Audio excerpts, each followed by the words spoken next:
warahmatullahi wabarakatuh. Waalaikumsalam warahmatullahi wabarakatuh. Alhamdulillahirobbilalamin. Wassalatu wassalamu ala rasulil mursalin wa ala alihi washabihi ajmain wa ba'du. Saya hormati Pak Kabako, saya hormati Pak Kasat Reskrim yang diwakili oleh KPU Reskrim, saya hormati Pak Humas dan seluruh penyidik, dan yang saya hormati dan saya banggakan rekan-rekan dari insan pers media di Kabupaten Waluyo. Baik, tentunya pertama kali di pagi hari ini, hari Senin, kami dari Polres Pekanbaru akan menyampaikan terkait dengan pengungkapan kasus yang nantinya yang pertama kami sampaikan di sini adalah terkait dengan tindak pidana kasus pembakaran lahan. Dalam hal ini kami sampaikan bahwa perkara dengan nomor LP 152 dari 7 Romawi tahun 2021 SPKP Satreskrim Polres Pekanbaru Polda Riau tanggal 22 Juli tahun 2021 terkait dengan pelapor adalah Bribka Mahta Kusuma selaku Panitia terkait dengan perkara tidak pidana mengerjakan atau menguasai kawasan hutan tanpa memiliki izin yang dikeluarkan oleh pejabat yang berwenang atau membuka lahan dengan cara membakar atau karena kelalaiannya terjadinya kebakaran yang mengakibatkan dilampauinya kriteria kerusakan lingkungan hidup. Kemudian dari laporan polisi ini dengan korban pelapor Bribka Mahta Kusuma mendapatkan pelaku yaitu saudara S alias K alamat Tandun tanggal 1 Januari 1971 petani pekebun Islam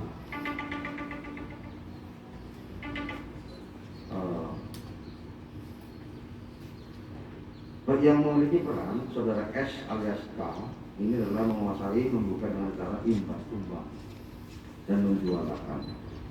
Kemudian kedua saudara A bin D Tanjung tanggal lahir April 1963 petani pekebun Islam ya, kemudian alamat Tanjung sama ini juga memiliki peran selaku yang menguasai membuka dengan cara imbas tumbang dan menjual lahan. Yang ketiga SL ya, kemudian tanggal 29 September tahun 64 Surat Pastar ini juga berperan selaku menguasai membuka dengan cara imbas tumbang dan menjual lahan. Saksi dalam hal ini ada 10 orang ya. 10 orang saksi yang kami ambil keterangannya, yaitu yang pertama adalah dari penyidik sendiri, kemudian Bisla Akademi, Saiful Firdaus, sarjana sosial, kemudian Bapak Piokta dari Wiko, dan seorang kepala desa Puraya, Bapak Yudon, dan seorang kepala desa Tanjung, dan juga Bapak Bikmas, selaku Bapak Bikmas, dan juga calon pembeli. Ada beberapa orang calon pembeli yang kita ambil keterangannya terkait dengan peristiwa tindak pidana menguasai kawasan hutan tanpa memiliki izin yang dikeluarkan oleh pejabat yang berwenang. Dari waktu kejadian, di sini kami sampaikan bahwa kepada seluruh rekan-rekan sekalian, yaitu pada tanggal 20 Juli sekira pukul 20.00 waktu Indonesia Barat. Kemudian waktu yang dilaporkan pada hari Kamis tanggal 27 Juli. Artinya antara kejadian dengan yang dilaporkan ada selang waktu selama 2 hari. Saya kira pukul 10.00. Kemudian dari waktu kejadian dan waktu dilaporkan kami dari Polres Pekanbaru beserta dengan seluruh instansi terkait ya, mendatangi TKP pada hari Rabu tanggal 20 Juli jam 10. Di sini kami sampaikan kepada seluruh teman-teman dari insan pers bahwa modus operandi dalam kasus ini adalah membuka lahan di lokasi tanjakan sekilo sebuah kawasan hutan lindung yang terletak di Bukit Sudiki, Desa Puraya, Kecamatan Tandun, Kabupaten Waluyo dengan metode imbas tumbang. Setelah selesai imbas tumbang kemudian diukur dan selanjutnya dijual. Nah, di sini kami sampaikan kronologis penangkapan bahwa berdasarkan informasi dari Babinsa Bimas Bribka Muhammad ada kebakaran lahan di tanjakan sekilo kawasan hutan lindung. Ya. Kemudian dari anggota kita Babinsa Bimas ini melakukan patroli ke area yang terbakar Dan berdasarkan informasi dari warga bahwa lahan yang sedang terbakar karena tersebut adalah milik kelompok saudara K, CS.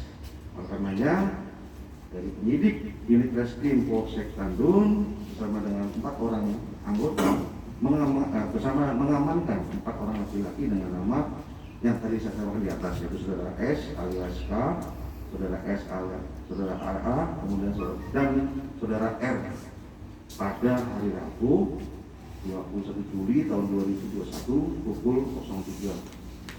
Ya. Kemudian pada hari Rabu yang hari yang sama dengan berbeda jam 10, unit kita Polres Sukarno melakukan interogasi kepada saudara X alias K di Polsek Tandun. Maka pada waktu itu saudara S alias K tidak mau diinterogasi sebelum melakukan pengecekan ke area kebakaran lahan tersebut. Maka unit kita dan kelompok K yang diwakili oleh saudara S alias K berangkat menuju ke area tanjakan sekilo kawasan Bukit Suliki, Desa Kuo, Kecamatan Tandun, Kabupaten Rokan-Hulu. Dan sesampainya di lokasi kebakaran tersebut dan dipertanyakan pada saudara S alias K siapa pemilik lahan yang terbakar. Dijawabnya bahwa lahan yang terbakar tersebut adalah miliknya dengan saudara A dan S. Setelah itu terhadap saudara S alias K dan saudara S dan A dan Romi dan Ma dibawa ke Polres Rokan-Hulu untuk dimintai keterangan. Ya, jadi kegiatan pembukaan lahan ini mulai terbakar, dimulai kegiatan pembukaan lahan kami laksanakan ya, itu dimulai pada bulan April tahun 2021. Ini hasil keterangan dari penyidik kepada yang ketiga yang sudah kita amankan. Mulai terbakar pada hari Selasa tanggal 7 Juli tahun 2021 pukul 20.00. Artinya antara April sampai Juli itu ada waktu April, Mei, Juni, ada 4 bulan dilaksanakan pembukaan lahan dengan cara imbas tunggal. Kemudian dari situlah kami dari tim Satgas Karhutla Kabupaten Rokan-Hulu bersama dengan Satgas Karhutla Kecamatan Tandun berupaya untuk melakukan upaya pemadaman di lokasi yang terjadi kebakaran dengan kondisi geografi yang cukup sulit sulit ke sana dan tanpa adanya ketersediaan air. Dari Satgas Karhutla Polres Kabupaten Rokan-Hulu bersama dengan Satgas Karhutla dari Kecamatan Tandun berkoordinasi dengan BPBD Provinsi untuk minta bantu menggunakan waterbombing dengan 50 kali penyiraman, sehingga alhamdulillah pada saat itu bisa dilakukan pemadaman. Namun demikian pada saat pemadaman tetap anggota melakukan pemantauan dan standby di TKP antisipasi adanya kebakaran berlanjut. Di sini kita ketahui bahwa motif ini adalah mengerjakan, kemudian menggunakan dan atau menduduki kawasan hutan lindung dan menjual lahan tersebut. Kemudian di sini kita taksir secara luas lahan terbakar ya 70 hektar. Kemudian bagian kita ada 3 potong kayu bakar terbakar. Kemudian tindakan polisian dalam ini data TKP, periksa saksi-saksi, tersangka dan tersangka. Melakukan pengukuran dan pemetaan, dan yang berikutnya adalah melakukan pemeriksaan ahli dari KPH Suliki, Beduk Gajah, Kabupaten Kampar, saudara Pak Johan Wibowo, dan yang menerangkan bahwa Suliki dan daerah tersebut merupakan kawasan terlindung, ya, kawasan Suliki. Kemudian terhadap 3 orang yang sudah kita amankan ini dikenai tindak pidana pasal 108 junto 69 ayat 1 huruf H atau pasal 98 ayat 1 atau pasal 99 ayat 1 Undang-Undang RI nomor 32 tahun 2009 tentang perlindungan dan pengelolaan lingkungan hidup atau pasal 78 ayat 234 junto pasal 50 ayat 2 huruf A dan B Undang-Undang RI nomor 11 tahun 2020 tentang cipta karya junto atas perubahan Undang-Undang RI nomor 41 tahun 1999 tentang kehutanan junto pasal 56 KUH pidana dengan hukuman maksimal 10 tahun penjara. Kemudian kami dari peristiwa signifikan yang sudah dilakukan, tindak lanjut yang sudah kita laksanakan ya, melakukan pemeriksaan ahli lingkungan hidup yang hadir Bapak Provinsi Riau, yang kedua melakukan pemeriksaan ahli kepada hutan lahan saudara Dr. Isri Bambang dan ahli perusahaan lingkungan hidup dari BC Bogor. Demikian rekan-rekan dari teman-teman media rilis dari hasil pengungkapan kasus perkara tidak pidana mengerjakan atau menguasai kawasan hutan tanpa memiliki izin yang dilakukan oleh pejabat yang berwenang atau membuka lahan dengan cara membakar atau karena kelalaian terjadinya kebakaran yang menyebabkan dilampauinya kriteria rusak tertentu. Saya kira itu yang pada teman-teman rekan media yang kita sampaikan terhadap satu kasus yang kami sampaikan di sini. Mungkin barangkali bisa disampaikan sama Haris. Silakan. Dan Din, tadi kemudian sampaikan bahwa total lahan yang terbakar itu kan sekitar 170 hektar. Nah, 170 hektar ini apakah semua yang terbakar itu adalah lahan yang dibuka oleh tersangka atau ada mungkin lahan lain yang kena rembesan kebakaran lahan dan hutan tersebut gitu. Yang kedua mungkin kemudian mereka ini menjual ke siapa dan berapa, dalam bentuk apa mereka apanya gitu. Menjualnya dengan harga kisaran harga berapa gitu.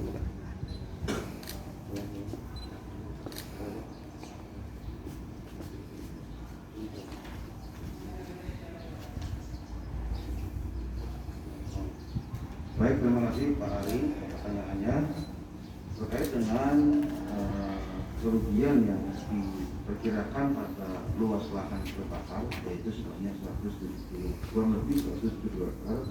Ini adalah oleh 3 orang pelaku dan tadi Mas sampaikan bahwa untuk kaitannya ini ada dijual kepada siapa, ini sudah ada dijual kepada pembeli dengan nilai taksir 8 juta per hektar dan sudah dipanggil sebanyak 352 juta yang varia. Jadi memang dari keterangan dari tersangka dan saksi-saksi mengatakan bahwa untuk luas lahan ini memang betul-betul dari pelaku yang membakar dengan nilai tumbang tadi ya sebanyak 170 hektar ini kemudian dijual pada calon pembeli saudara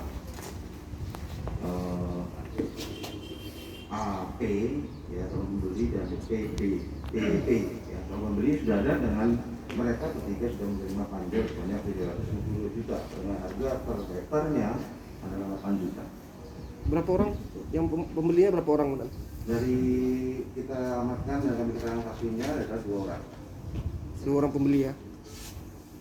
Mbak, satu lagi, tadi kan katanya ada dikuasai lahan. Apakah nggak ada hubungan diduga? Apakah nggak ada hubungan orang lain antara mereka yang menang dari pemerintah tempat atau pemerintah tempat? Sehingga kenapa mereka berani membuka lahan hutan lindung tersebut?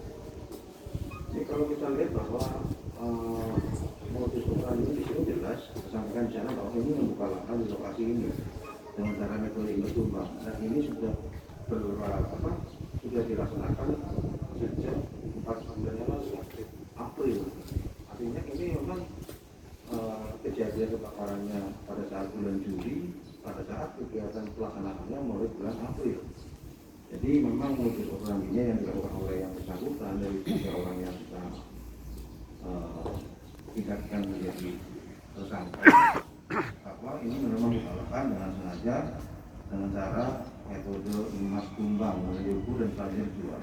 Setelah emas tumbang selesai diukur dan dijual dan cara pembeli pun mengatakan bahwa misalnya dijual akan tadi dengan nilai uang yang sudah dibayar sebanyak 350 juta. Untuk pembelinya sendiri kan ada diamankan kan? Pembeli lahan itu sudah jelas itu kan lahan konservasi hutan lindung ya. Itu kan dibeli itu sudah jelas salah kok nggak diamankan pelakunya, pembelinya. Masih saat ini dijadikan saksi dan saat ini memang nanti tidak perlu kemungkinan dari keterangan saksi yang lain dari penyidik akan terus menggali di depan keterkaitan dengan peristiwa tindak pidana yang terjadi dalam hal kegiatan pembakaran lahan. Dasar kepemilikan lahan dan ini kan di antara pelaku ini ada pemilik nih. Apa ada pemilik kan? Enggak. Pemilik. Yang pembuka. Membukanya Ini lahan kawasan dan tidak ada pemiliknya. dasarnya itu dasar kepemilikan kan bisa jananya mau dijual nih. Apa ada semacam surat atau apa gitu? Belum ada memiliki rencananya setelah dibuka. Jadi kami tambahkan. Jadi berdasarkan keterangan para tersangka, rencananya setelah lahan itu dibuka dengan emas tumbang, baru diukur, nanti baru diterbitkan surat. rencananya oleh siapa itu? Rencananya oleh ketiga tersangka, oleh ketiga pelaku. Apakah di tingkat Tapi desa? apakah bagaimana caranya menerbitkan surat kan kita belum, karena suratnya belum diajukan, jadi kita belum tahu. Tadi kan disebutkan juga salah satu saksi yang diperiksa itu adalah kepala desa Puraya ya Pak. Ya. Itu apa kaitannya Pak dengan perkara ini Pak? Jadi kepala desa kita periksa itu hanya menerangkan bahwa lokasi yang kebetulan terbakar itu berada di wilayah desanya dan menyatakan bahwa itu benar adalah kawasan hutan lindung. Nah, itu. Jadi menerangkan juga bahwa terhadap ketiga orang ini tidak ada bukti pemilikan atau wewenang untuk membuka lahan sana. Seperti itu. Izin dari 4 TSK yang kita amankan, ini pelaku utama siapa? Apakah mereka ini sama-sama tupoksi dalam membuka perannya?